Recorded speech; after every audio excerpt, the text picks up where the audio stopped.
Olá, bom dia, boa tarde, boa noite. Meu nome é Ricardo Bulhões e hoje a gente vai dar continuidade aos nossos assuntos de direito contratual, trabalhando especificamente com contratos atípicos, é o assunto da nossa aula de hoje.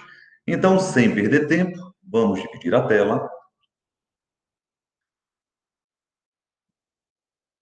O Word já está aberto. Nosso assunto de hoje são contratos atípicos. Bora lá. Geralmente eu agradeço no final da aula. Não que eu não vá fazer isso, mas eu quero agradecer também a você que está assistindo aqui essa aula. Deus te abençoe. Espero que o conteúdo seja agradável aos seus ouvidos. Contratos atípicos. Pois bem, primeiro, eu quero fazer, na nossa introdução, uma diferença do direito penal para o direito civil. Porque o direito penal, ele é um ramo do direito público. O direito civil, por outro lado, é um ramo do direito privado. Nós já falamos, em algum momento da nossa disciplina, que essa diferenciação atende hoje tão somente a fins estruturais pedagógicos. Por quê? Porque hoje existe uma simbiose entre o direito público e privado e o privado no público. Perfeito? Agora, no direito penal, por ser um ramo do direito público, nós trabalhamos com o sistema de subsunção do fato à norma. Significa dizer, e você aprende isso lá em penal, que só é crime se existir lei que preveja aquela modalidade de crime. Agora, se estamos trabalhando com contratos, será que em matéria contratual só é considerado ou só pode ser considerado contrato se houver uma previsão na lei? Aqui agora, sem querer dar spoiler, mas a gente vai destrinchar o conteúdo. A gente já pode abordar que em direito civil a sistemática é diferente. Se direito penal você trabalha com subsunção do fato à norma, ou seja, só existe o crime se existir lei que preveja, no direito civil essa regra ela é alterada. Então é bacana, logo depois dessa introdução, eu falar para vocês que existe ponto 1, existe uma diferença entre contratos atípicos e contratos típicos. O que é um contrato atípico? Um contrato atípico, que é o assunto da aula de hoje, é aquele que não há previsão legal. Ou seja, não existe previsão daquela espécie contratual na lei. O que é um contrato típico? Um contrato típico é um contrato que possui, bora mudar, previsibilidade legal. Contrato típico, portanto, é um contrato que possui previsibilidade legal. Ricardo, me dê um exemplo de contrato típico. Se você abrir o artigo 481 e seguintes do Código Civil, logo depois da parte geral contratual, você vai ver que o Código Civil vai começar a falar de um contrato típico, contrato de compra e venda. Então eu consigo falar que a compra e venda, ela é uma modalidade de contrato típico. Por quê? Porque possui previsão na lei. Agora, Ricardo, quais são os exemplos de contratos atípicos? Nós temos vários contratos atípicos. Deixa eu só mudar aqui. Exemplos de contratos atípicos. Hospedagem. Um contrato de hospedagem não está previsto no Código Civil. Não tem previsibilidade no Código Civil. Alguém já ouviu falar sobre leasing? Leasing não tem. Factoring também é um contrato atípico. Quer ver um contrato que hoje em dia está muito na moda? As pessoas compram franquia, formulam negócios jurídicos, formulam contratos. Mas olha que coisa legal, a franquia é um contrato atípico, porque não tem previsão no Código Civil. Quando você vai fazer um serviço de mudança O serviço de mudança, eu poderia passar o dia todo só falando de modalidades de contratos atípicos. Serviço de mudança é um serviço, é um contrato que é atípico, não está previsto no Código Civil. Na nossa cidade, nós temos, e geralmente nas cidades, fazem uma vez por ano exposições. Nessas feiras e exposições, nos contratos que são realizados, também são contratos atípicos. Por quê? Porque não possuem previsão na lei. Então, olha que coisa legal que nós podemos falar aqui agora. Eu falei aqui, eu diluí, na verdade, na minha fala, que eu poderia passar aqui a manhã toda, o dia todo, a noite toda, só falando de modalidades de contratos atípicos. Aí eu preciso falar para você que antes, no primeiro Código Civil, isso não era a regra. No Código Civil de 1916, a regra era que todos os contratos existentes eles eram típicos, ou seja, todas as modalidades contratuais estavam previstas no Código Civil. Aí talvez você me pergunte, ué, Ricardo, então por que isso agora mudou? Porque o Código Civil, esse que nós estudamos de 2002, aceitou a forma atípica contratual em função da demanda social. Hoje em dia, seria quase que impossível você colocar todas as modalidades contratuais em um único código, positivada em um único lugar. Isso porque, em função da dinâmica social, novas modalidades contratuais vêm surgindo o tempo todo. Novas profissões surgem o tempo todo. Novos contratos surgem o tempo todo.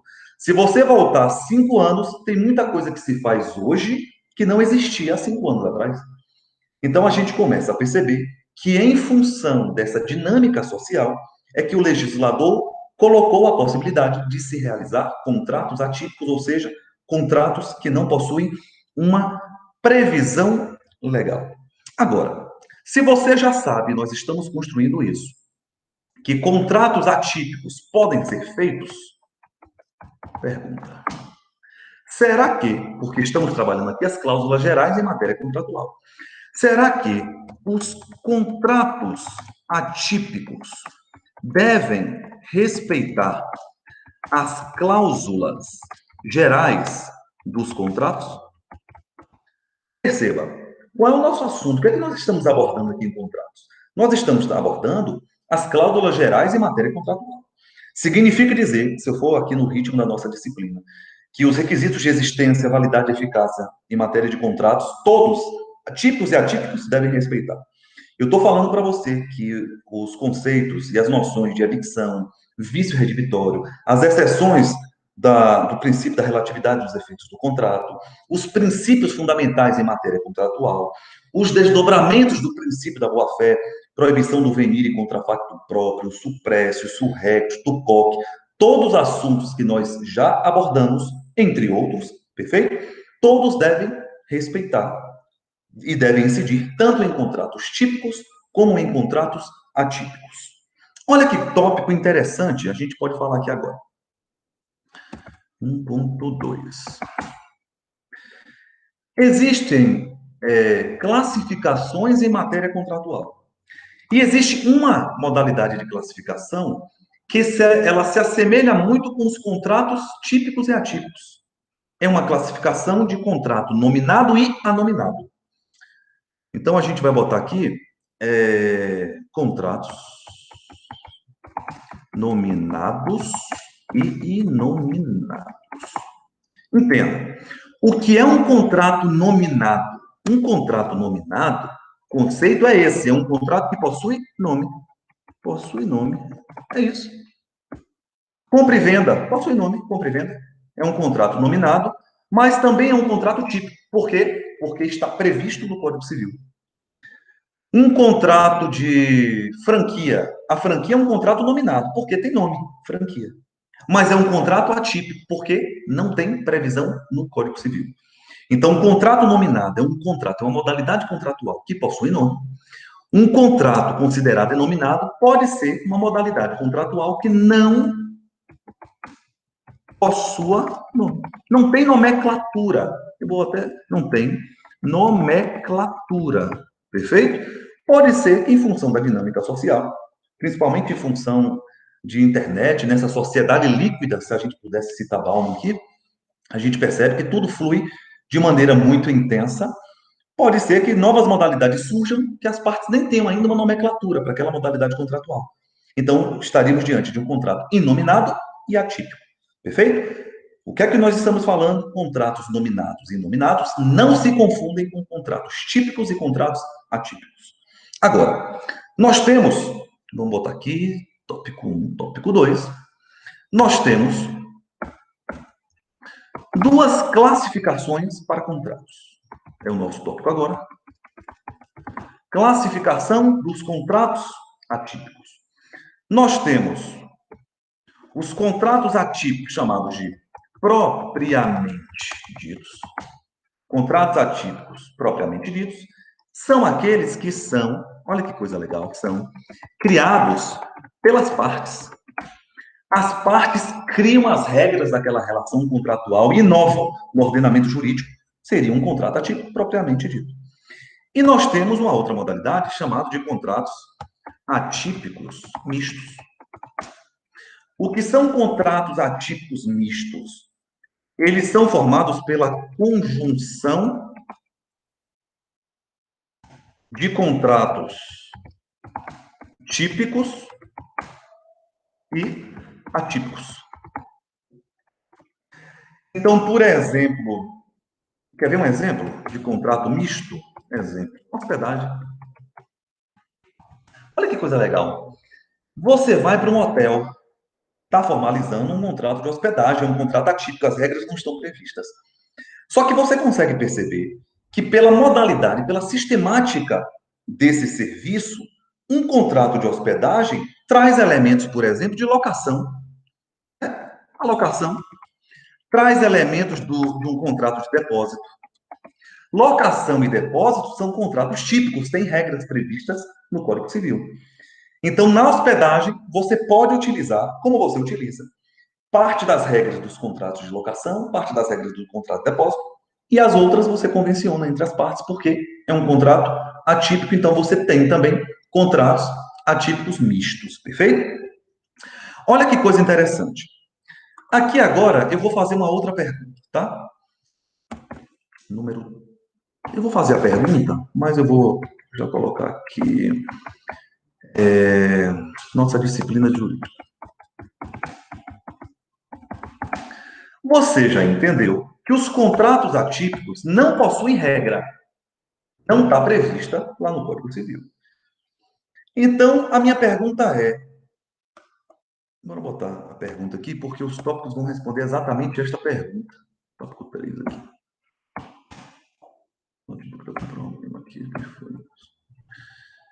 Pergunta. Olha que pergunta justa se estamos trabalhando com contratos atípicos. A nossa aula está fluindo em um ritmo para que você consiga construir conteúdo, tá?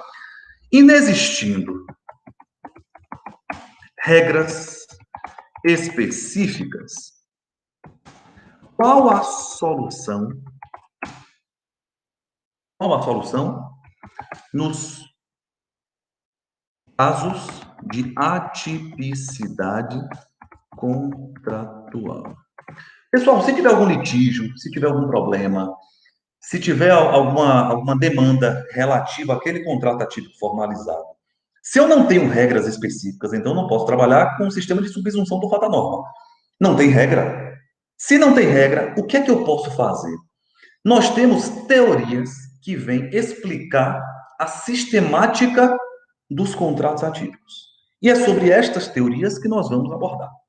Nós temos basicamente 3 teorias para poder falar sobre a situação de inexistência de regras específicas e o que fazer diante de um contrato atípico. A primeira teoria que nós vamos abordar, então eu vou até botar aqui, teorias. A primeira teoria é a teoria da combinação. O que é que fala a teoria da combinação? Pela teoria da combinação, você analisa o contrato atípico e aí você vai aplicar a cada parte específica do contrato atípico a regra legal correspondente. Então, por exemplo, hospedagem. Pela teoria da combinação, eu vejo que hospedagem parece com locação, tem parte de depósito e tem parte, inclusive, de compra e venda. Pela teoria da combinação, então, eu ia pegar os contratos típicos de depósito e ia aplicar para aquela situação as regras de depósito. Naquela outra situação, dentro da hospedagem, referente, por exemplo, à locação, eu ia utilizar as regras de locação. No que se refere à compra e venda, eu ia utilizar para aquela situação os tópicos relativos à compra e venda. Então, basicamente, pela teoria da combinação, você vai somar os contratos típicos e aplicar para cada situação específica dentro daquela relação contratual. Esse é exatamente o conceito que você pode colocar. Mas existe uma crítica em relação a essa teoria. Qual é a crítica? A crítica que a doutrina faz é que um contrato atípico não é a soma de contratos típicos. Então, essa teoria meio que cai por terra. Perfeito? Aí, a doutrina criou uma outra teoria. Se, por um lado, você tem a teoria da combinação, você tem uma outra teoria, que é a teoria da absorção.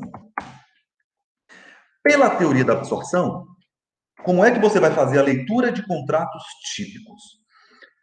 Atípicos. Você vai ver qual é o elemento preponderante, o que se sobressai dentro daquele contrato atípico, e aí você vai utilizar aquela regra daquele elemento que sobressaiu. Então, por exemplo, se no contrato de hospedagem você perceber que tem mais e se assemelha mais a um contrato de locação, você vai utilizar as regras de locação para o contrato de hospedagem.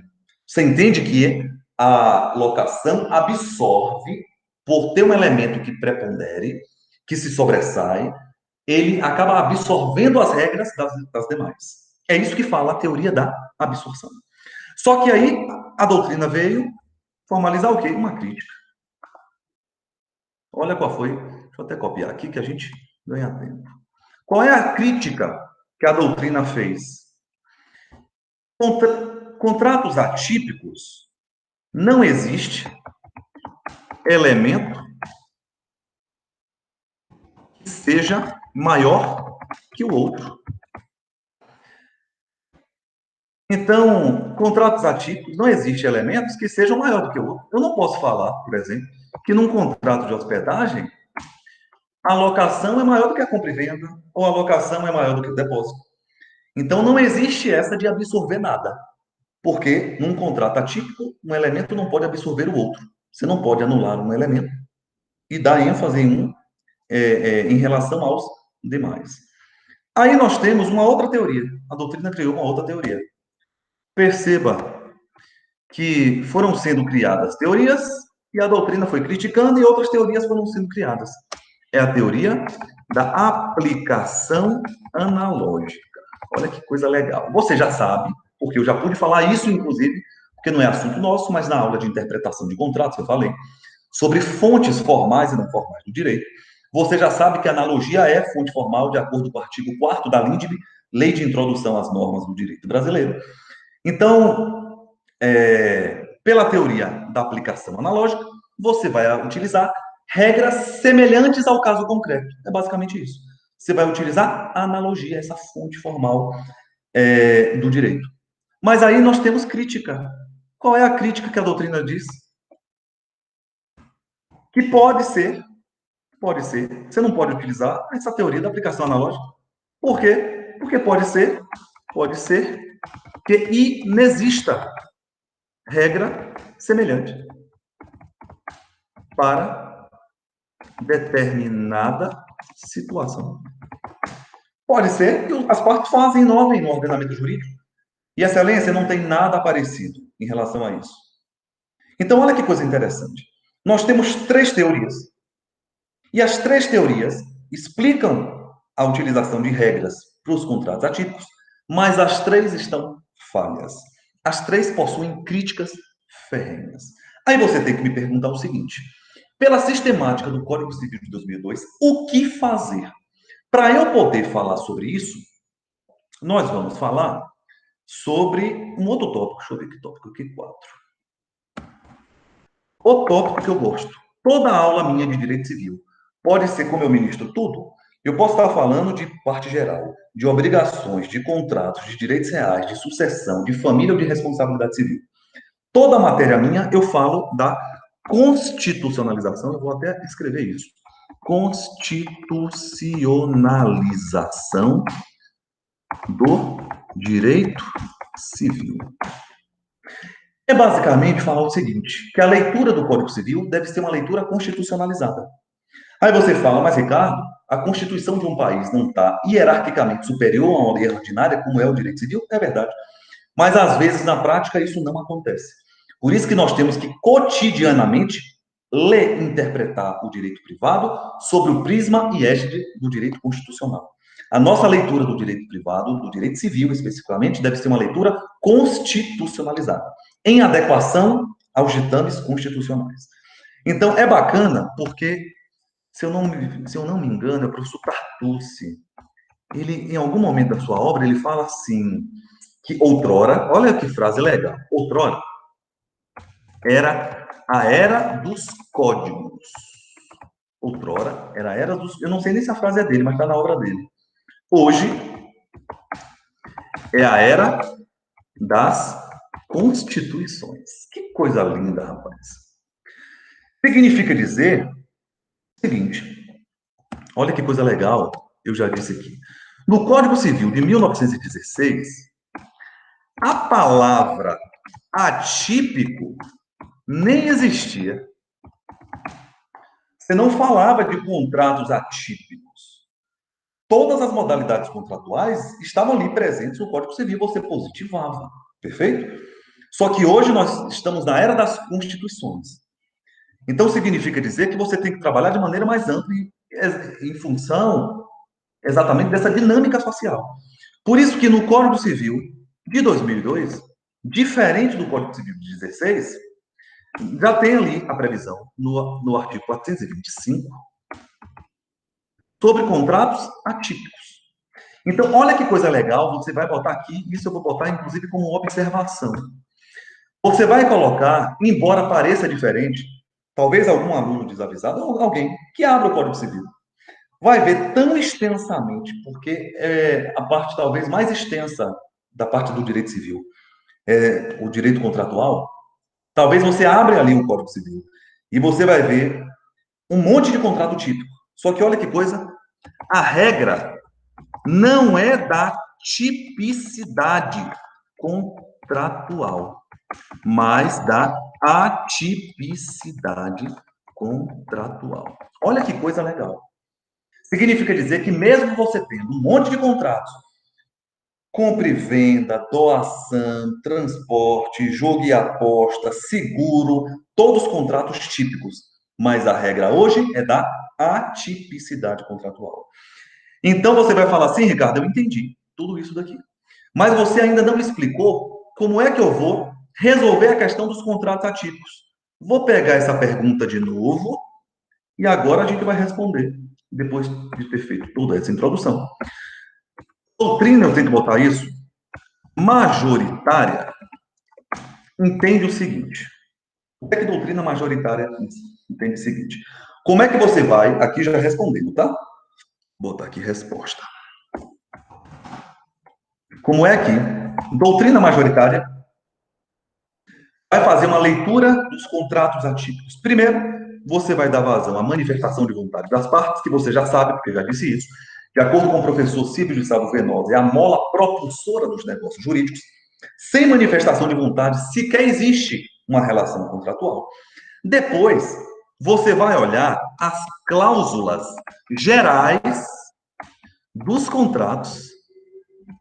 Então, olha que coisa interessante. Eu estou mostrando aqui agora para você que se você souber minuciosamente as cláusulas gerais de matéria contratual, do artigo 421 até o artigo 480, você vai aplicar para toda modalidade contratual. Toda modalidade contratual, por isso que essa primeira parte do assunto é a mais importante para quem trabalha com contratos. Então, você vai analisar a manifestação de vontade, analisar as cláusulas gerais em matéria contratual. Aqui eu vou só botar anotado, artigo 421 ao artigo 480, e vai analisar, claro, os limites impostos pelas partes. Eu vou botar os limites impostos, ou pela lei ou pelas partes. Então, se você sabe quais são os limites, entendeu as cláusulas gerais, respeitou a manifestação de vontade, nós podemos materializar e formular qual é a leitura que nós vamos fazer. Vou, inclusive, ressaltar isso daqui. Qual é a leitura que se faz dos contratos atípicos. Perfeito? Nós vamos finalizar o nosso conteúdo aqui agora. Quero agradecer a você pelo prazer que foi essa ministração. Desejar tudo de bom na sua vida. Deus te abençoe. Hashtag Tamo Junto Avante. Valeu!